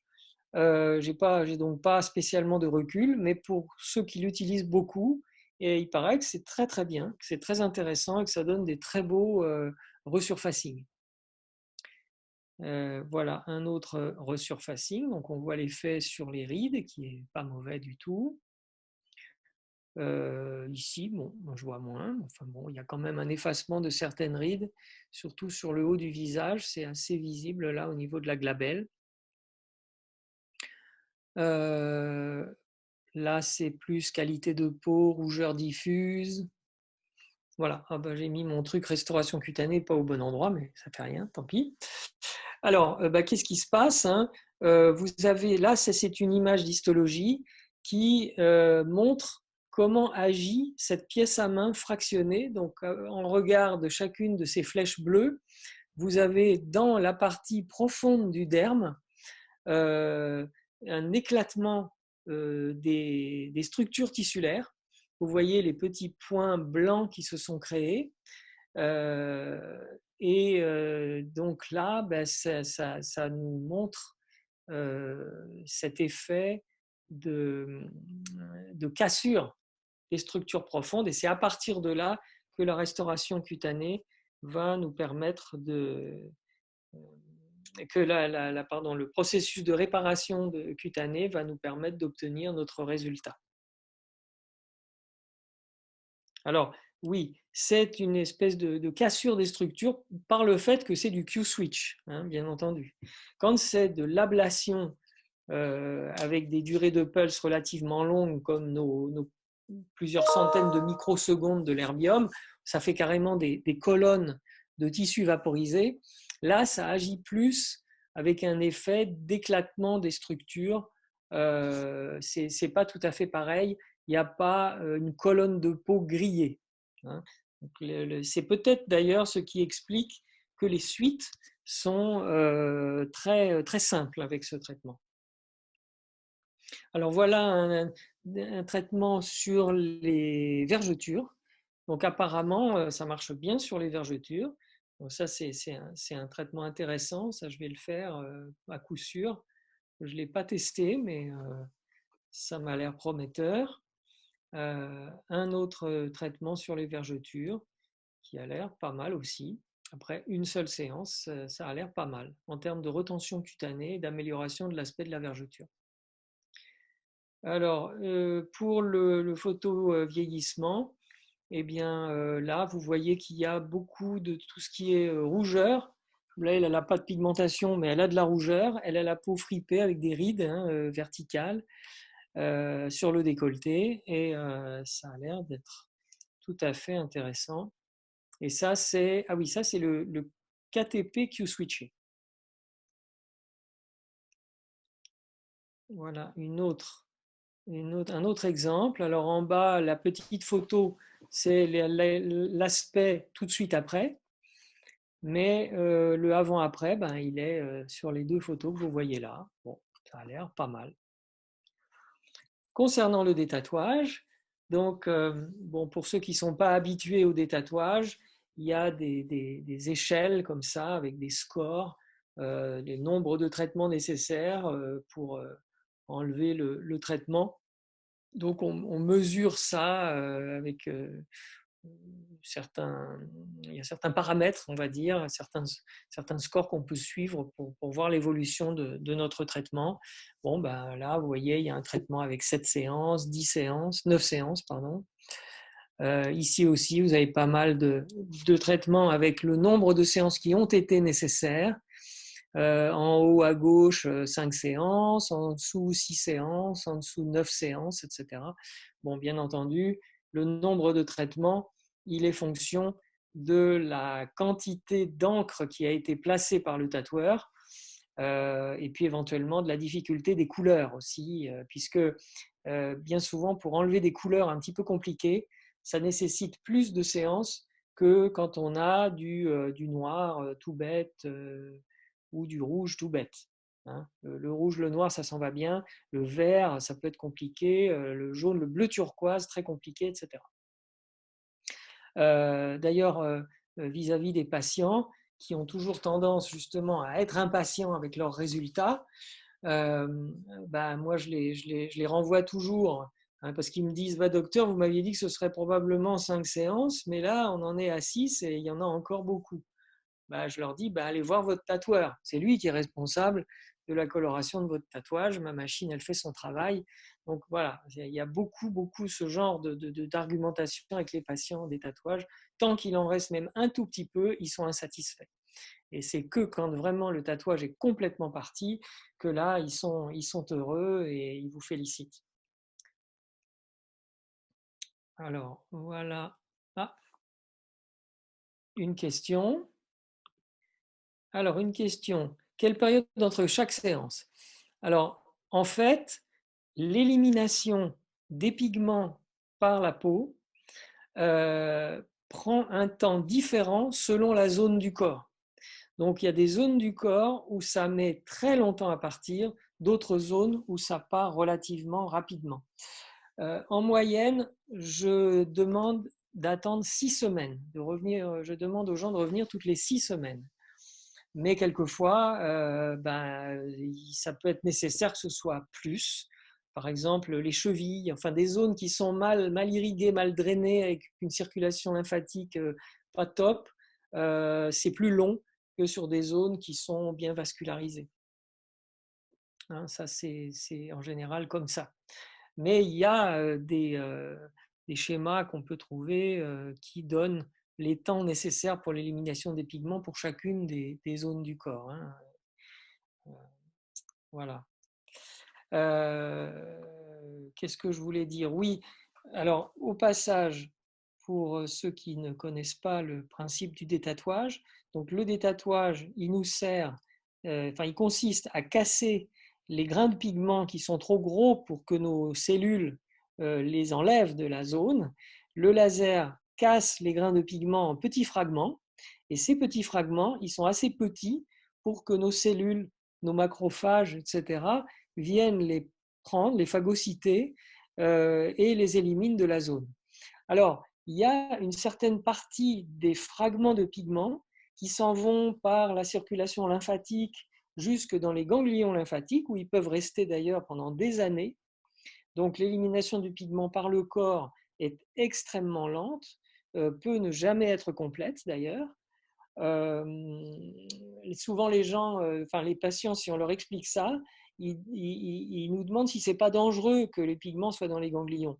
Moi, je leur réponds que c'est pas plus dangereux dans les ganglions que dans la peau, hein, bien entendu. Le tatouage est là, le pigment est là, et il fait son œuvre de coloration ou d'éventuelle inflammation ou toxicité s'il doit y en avoir une, parce que maintenant les gens ils injectent des pigments qui sont vraiment apparemment n'importe quoi.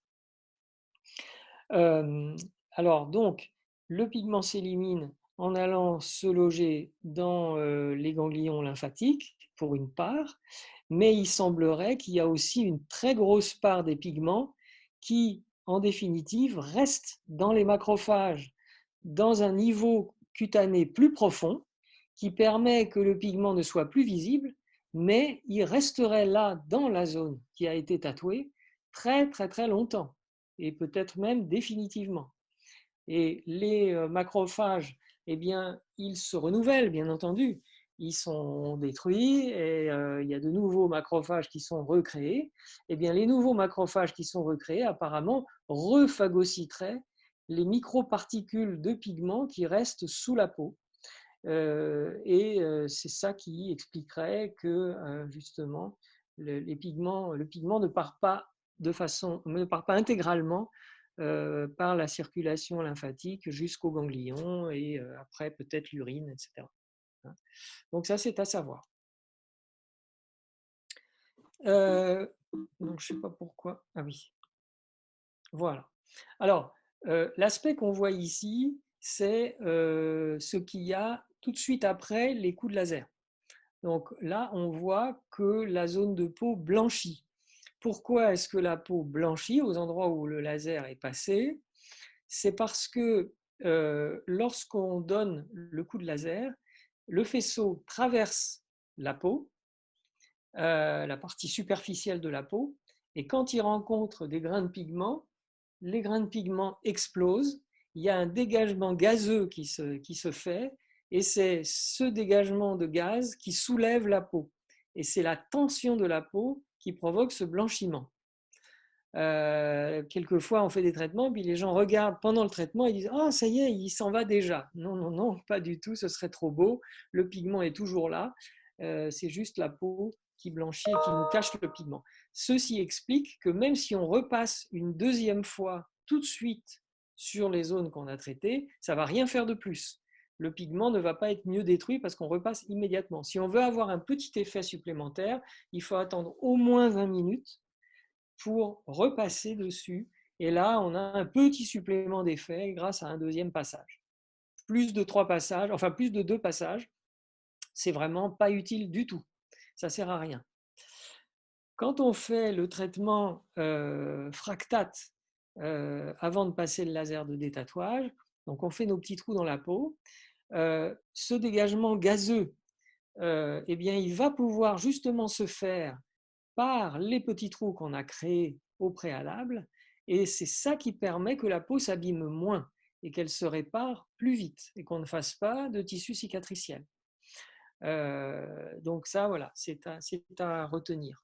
Par contre, si ça saigne, suite au passage des petits points fractionnés, si ça saigne, il faut essayer de nettoyer, de comprimer un petit peu pour essayer d'éliminer au maximum le sang, parce que le sang va bloquer le passage du faisceau de laser de détatouage que vous allez passer après. Donc, appuyez un peu, laissez passer quelques minutes avant de passer le laser de détatouage suite à la pièce à main fractionnée. Voilà, donc ça c'est pour vous indiquer les longueurs d'onde qui ont été nécessaires. Pour le noir, donc c'est le 1064. Pour le violet et le jaune, le KTP. Et puis pour le bleu clair, le 585 nanomètres. Voilà, quand on a traité l'ensemble de la zone, hein, vous voyez que ça fait un effet, un aspect pas tout à fait pareil partout, bien sûr à cause des couleurs. Bon, c'est complètement normal. Voilà à droite le résultat après 4 séances. Donc on voit que les couleurs comme le jaune, le vert ou cette espèce de bleu pâle plutôt, ça persiste beaucoup. C'est difficile à enlever. C'est ça qui peut faire que pour un tatouage comme ça, le nombre de séances nécessaires soit vraiment important. Et puis là, ici, après 10 traitements, au bout de 2 ans, vous voyez qu'il faut savoir tenir ces patients à bout de bras parce que quelquefois, ce n'est pas une sinécure. Ils sont parfois même un peu agressifs parce qu'ils reviennent, c'est toujours pas parti. Vous avez beau leur dire que même de faire plus fort, ça ne changerait rien et que ça abîmerait peut-être même la peau. Ils sont toujours à vous dire « Ah oui, mais je voudrais faire le... Est-ce que je ne peux pas revenir à 1 mois ou dans 3 semaines ?» Non, c'est inutile parce que si le patient revient trop tôt, il va encore rester des petites poussières de pigments de la fois précédente et vous allez retaper sur des particules de pigments qui sont déjà cassées. Donc, c'est complètement inutile. Il faut savoir faire attendre les gens. Un exemple pour ce traitement avec la mesure du score du traitement.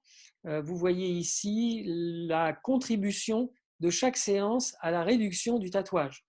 Donc ça, c'est quand même très, très intéressant parce qu'on voit qu'après la première séance, il y a 40% de la teinte qui a été retirée. Hein, il y a une réduction de 40% de la teinte. Ensuite, vous voyez 15%. Et ensuite, c'est vraiment très peu. Et les dernières séances, vous voyez un peu la contribution, moins 6%, moins 2%. C'est minime. Hein. Quand on est à la fin, c'est vraiment une tannée. Et c'est là d'ailleurs où le traitement fractionné, que ce soit au Nd:YAG ou même à l'herbium fractionné, ce que je fais parfois, pour enlever des petites colonnes de peau qui contiennent le pigment, eh bien, ça peut être intéressant pour vraiment finir d'effacer le traitement. Donc moi, je vois qu'il y a une question. Oula, ah oui. Tu fais payer au forfait ou à la séance. Alors, j'annonce toujours un prix à la séance, évidemment, sur mon devis. J'écris toujours minimum tant de séances, par exemple minimum 6 séances, etc. C'est ce que j'estime. Si ça doit durer plus longtemps, soit j'offre des séances, ou alors j'en offre une sur deux, ou je réduis le prix, etc. Enfin bon, il faut essayer de trouver un bon compromis avec les gens selon leur tempérament, selon leurs moyens financiers apparents. Mais la négociation, c'est vrai, peut redémarrer lorsque on n'a pas réussi à tout enlever et qu'on a atteint le nombre de séances minimum qu'on avait annoncé dans le devis. Voilà, bien sûr. Alors, hop.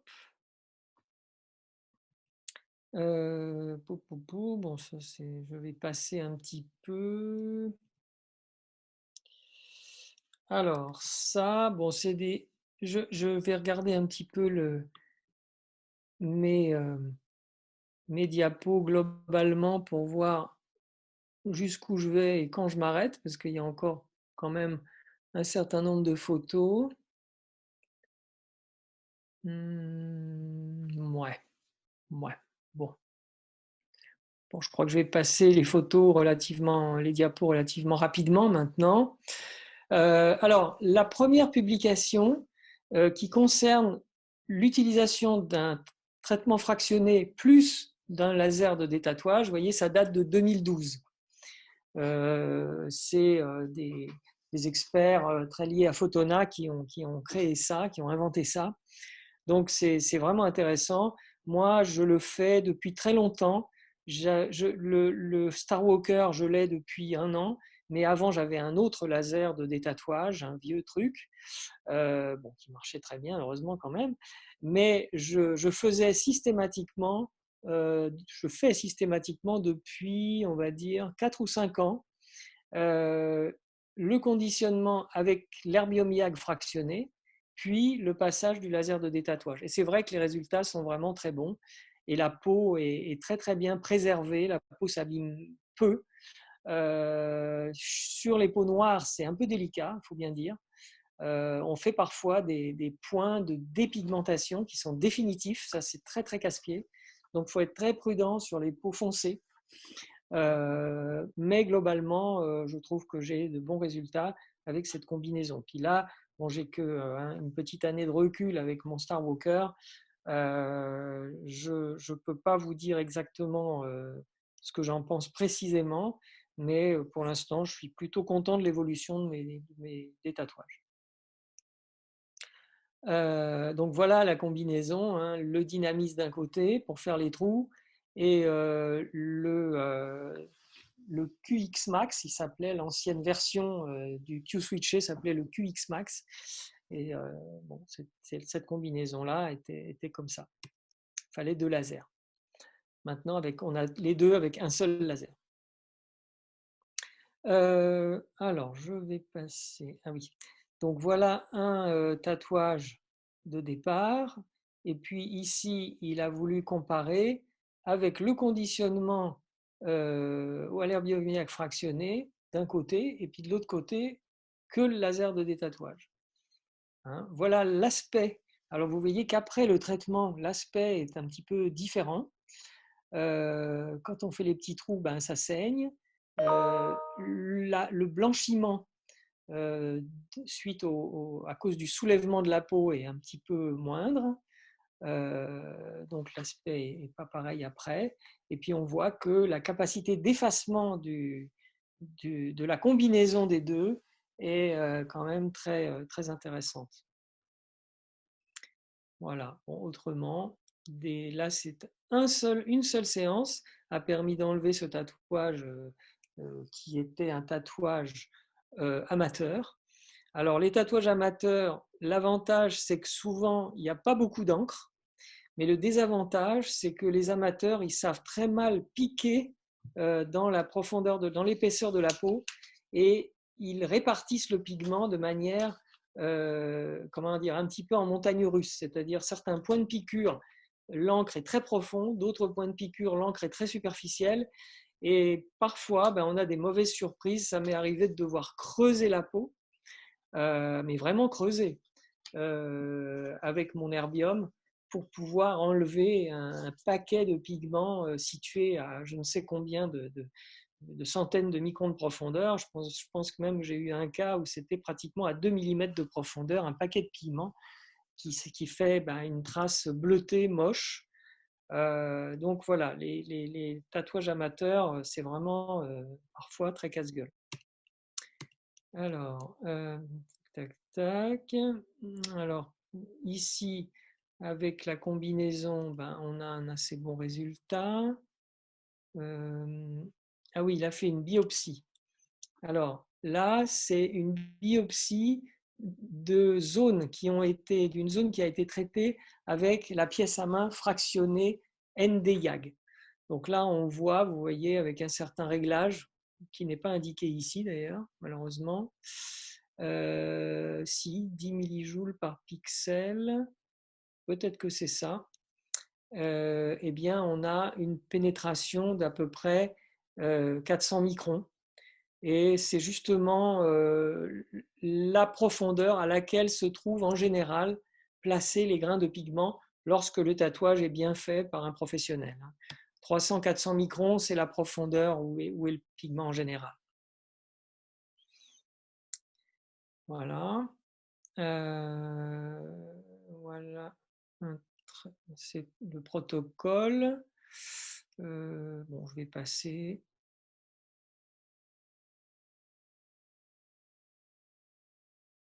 Ouais. Bon, voilà, on voit des traitements, des résultats de traitement qui sont très bien avec ça, avec cette procédure. Woody Woodpecker, la croix, Sarah. Voilà, Sarah est presque partie après 3 séances avec le protocole combiné.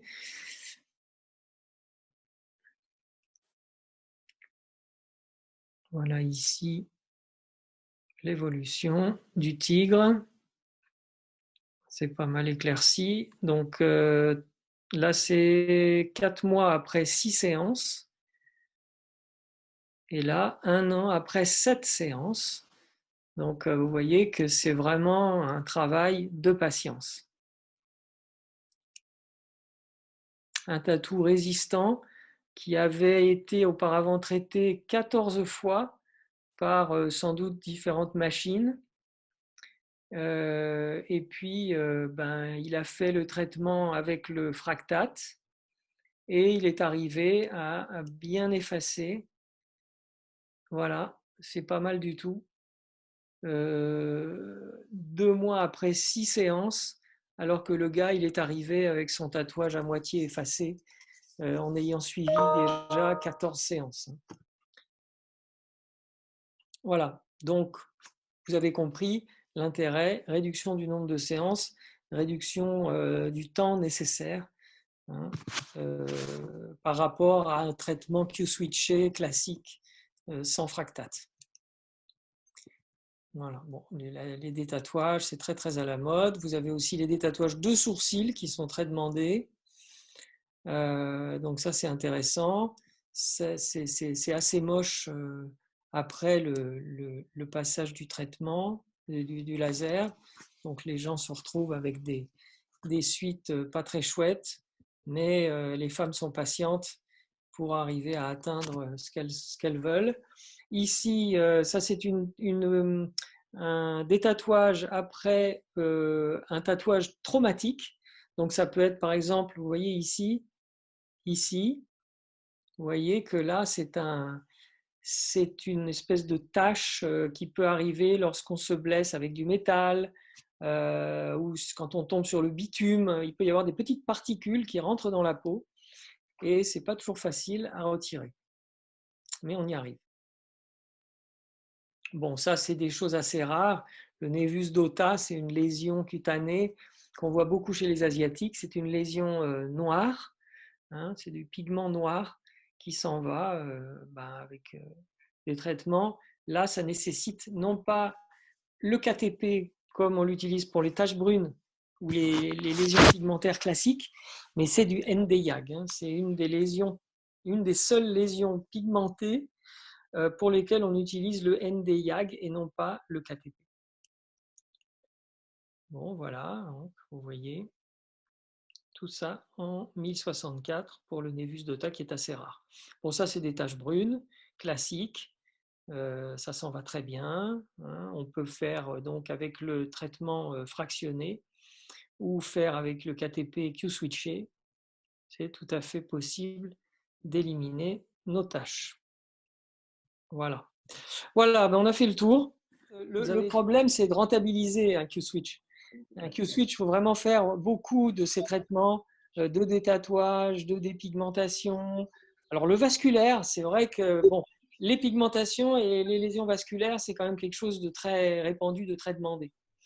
Les dermatos, ils aiment beaucoup le Q-switché. Les médecins esthétiques sont moins habitués. Puis nous, on fait beaucoup de traitements esthétiques qui nous amènent à avoir des machines comme le SP Dynamis, où on a la possibilité de faire du vasculaire, de la réjuvénation, etc. Mais voilà, c'est quand même une excellente machine, bien entendu. Mais il faut avoir le potentiel, hein, de traitement pour justifier l'achat. Toi, Nicolas, personnellement, les mélasmas, Mm-hmm.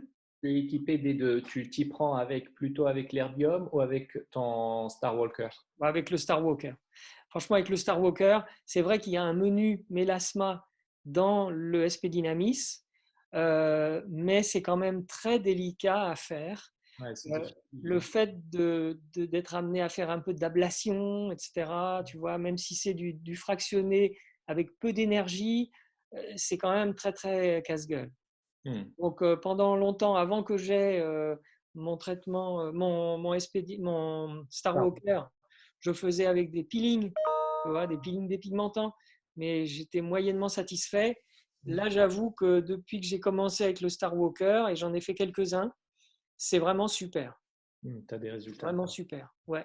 Pour la patiente qui s'était brûlée, là, qui a les pigmentations, tu l'avais traitée avec de l'herbium, tu n'avais pas encore peut-être le Star Walker, parce qu'elle, elle se prêterait bien à un Q-switché.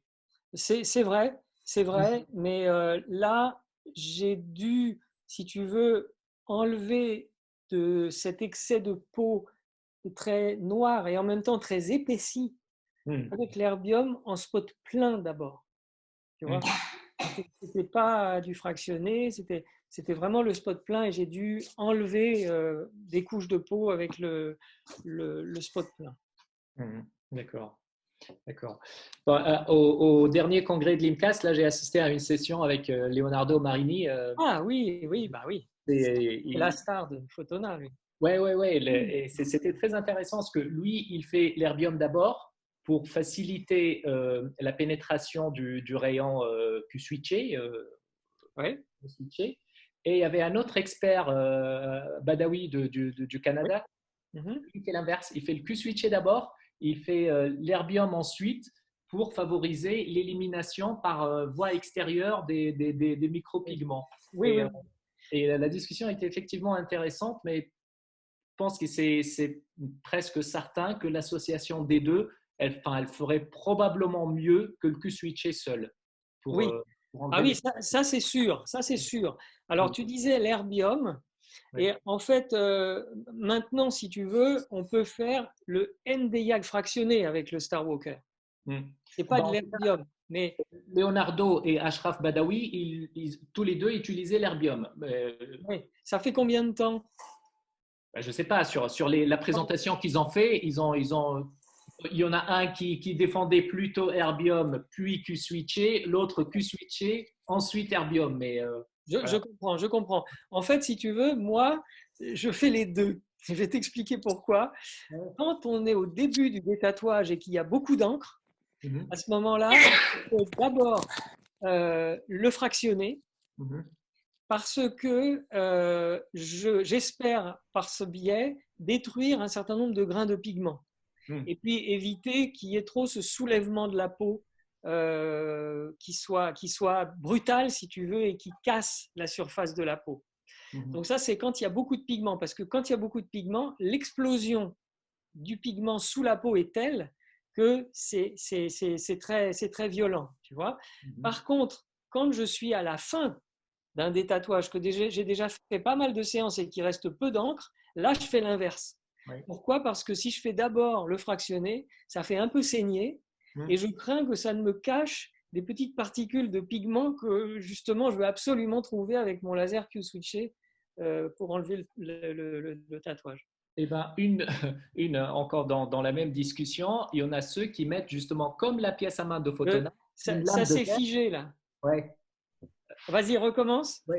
Donc, je disais, pour éviter l'interférence de ces micro-saignements et l'affinité du sang qui sort avec le Nd:YAG, parce que finalement, il y a de l'hémoglobine, il y a soit la pièce à main de chez Fotona, soit on peut poser simplement une lame de verre pour aplatir les vaisseaux et chasser le sang, éviter les micro-saignements, pour mieux cibler le pigment. Oui, mais ce qu'il y a, c'est qu'il faut vraiment le coup de main. Je n'ai pas essayé, hein, mais effectivement, c'est une possibilité. L'idée est très bonne. Il faut vraiment bien essuyer et tout de suite comprimer. Parce que le sang, il ressort tout de suite par les petits trous. Hein. Ou alors, il faut attendre un moment qu'il y ait eu une hémostase et que les gouttelettes de sang ne nous gênent plus. Oui. Ou alors appliquer la lame de verre au début, avant de faire saigner. Tu piques à travers la verre? Oui, tu fais passer le rayon laser à travers la lame de verre. Le rayon laser, tu veux dire de détatouage? Oui. Oui, alors effectivement, ça peut être une possibilité. Par contre, la pièce humaine de Fotona, je ne sais plus comment elle s'appelle, la FS20 ou je ne sais pas quoi. Oui, FS20, c'est ça. Par contre, il faut savoir aussi que le verre absorbe une partie du faisceau, une partie des photons. Donc, on peut être amené quand même à faire un réglage plus fort. Bon. Oui. Après, voilà, les ressources de la machine sont telles qu'on peut monter très, très, très fort en énergie, il n'y a pas de souci. Mais il faut y penser. Merci Nicolas, merci à tous. Merci Nicolas. Bonne soirée. Merci à vous. À bientôt. À bientôt, au revoir. Bonne soirée. Au revoir Vincent, à bientôt. Au revoir. À bientôt Nicolas.